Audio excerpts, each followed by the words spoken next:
Right now, somewhere in the world, a ship the size of a city block is cutting through open ocean.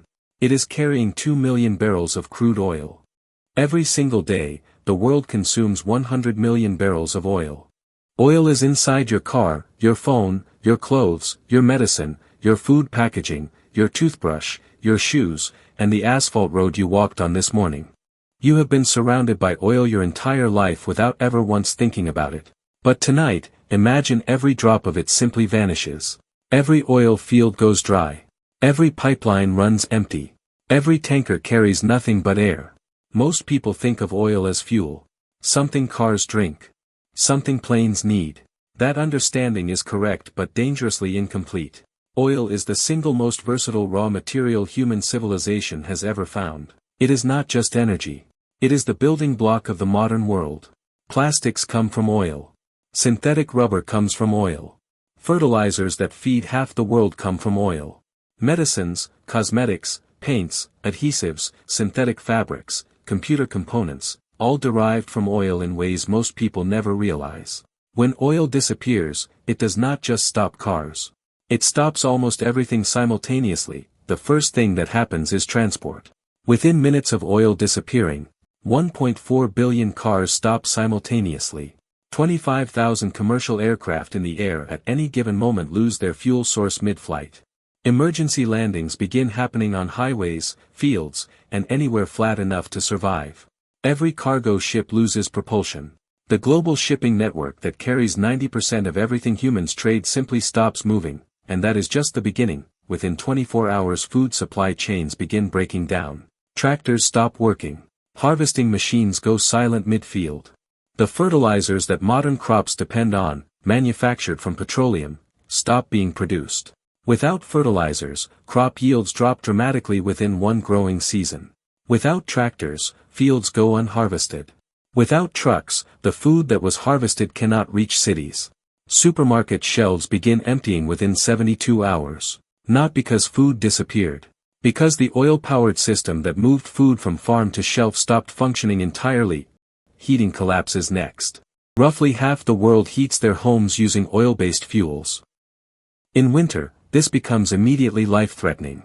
Families in Canada, Russia, Scandinavia, and the northern United States face dropping temperatures with no way to heat their homes. Emergency services scramble. Hospitals already overwhelmed begin losing heating systems. The elderly and vulnerable face the cold first. Within days, cold weather deaths begin climbing in northern regions. Then something most people never expect happens. The lights start going out. But coal and natural gas power plants keep functioning for now. Nuclear plants continue. But the infrastructure that delivers electricity, the trucks that carry equipment, the helicopters that service remote power lines, the vehicles that transport repair crews, all grounded without oil. Rolling blackouts begin spreading across regions that were previously stable. Now think about plastics. Everything you are looking at right now contains plastic. Your phone, your chair, your water bottle, the insulation in your walls, the packaging around every product in every store. Plastic production stops the moment oil disappears. Within weeks, manufacturing industries begin grinding to a halt because they cannot source raw materials. Medical equipment made from plastic. Syringes, for bags, surgical gloves, ventilator components, begins running short.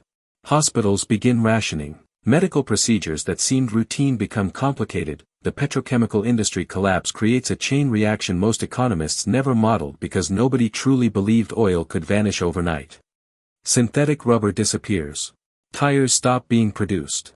Every vehicle that was still somehow running begins wearing down on increasingly degraded roads with no new tires available. Industrial lubricants disappear. Machinery that keeps factories running begins seizing up from friction.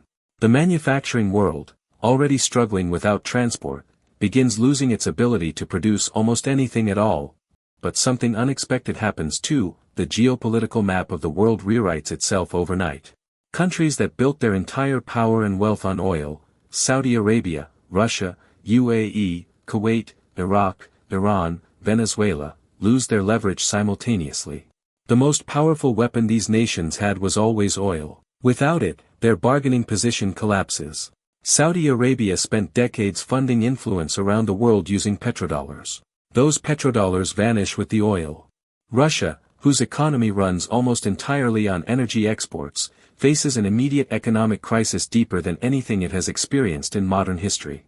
Nations with strong renewable energy infrastructure, Denmark, Iceland, Norway's hydro capacity, parts of Germany, become the most energy-stable places on Earth almost overnight. Every solar panel, every wind turbine, every hydroelectric dam becomes priceless immediately. Governments begin emergency nationalization of renewable assets. Cities with strong public transit systems, subways, electric trains, trams, become the most functional urban environments on the planet. People begin moving on foot, bicycle, and horse in ways that would have seemed impossible a week earlier. Within 5 years, most credible economists and historians agree that a world without oil would be a cleaner, healthier, more renewable world. Air pollution would drop dramatically within months. Climate projections would improve significantly. The diseases linked to fossil fuel pollution, respiratory illness, certain cancers, cardiovascular disease, would begin declining across populations. Rivers and oceans would begin recovering from petrochemical contamination faster than any environmental model had previously predicted. But getting there would require surviving something enormously painful first. Billions of people would face hardship. Millions would face genuine survival emergencies in the first year. The poorest populations, who depended on oil-based agriculture the most and had the fewest alternative energy resources, would suffer the most. The transition would not be fair. It never is. Oil took 300 million years to form underground.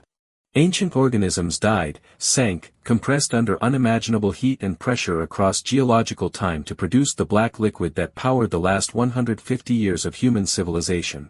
We found it, burned most of it in less than 2 centuries, and built an entire world on the assumption that it would always be there, which brings us back to that ship on the ocean. The one carrying 2 million barrels of crude. The old world keeps loading its ships. The new world keeps building its foundations. The question was never what happens if oil disappears overnight. The question was always whether the new foundation will be ready before the old one runs out. But somewhere in the mathematics of geology and consumption and time, the answer to that question is being calculated right now. Whether we like the answer or not depends almost entirely on what humans choose to do in the next 20 years. If this video made you think differently about the world, hit subscribe. Every week, we explore the biggest what-if questions in history, science, and geopolitics, breaking down complex ideas into simple stories that anyone can understand,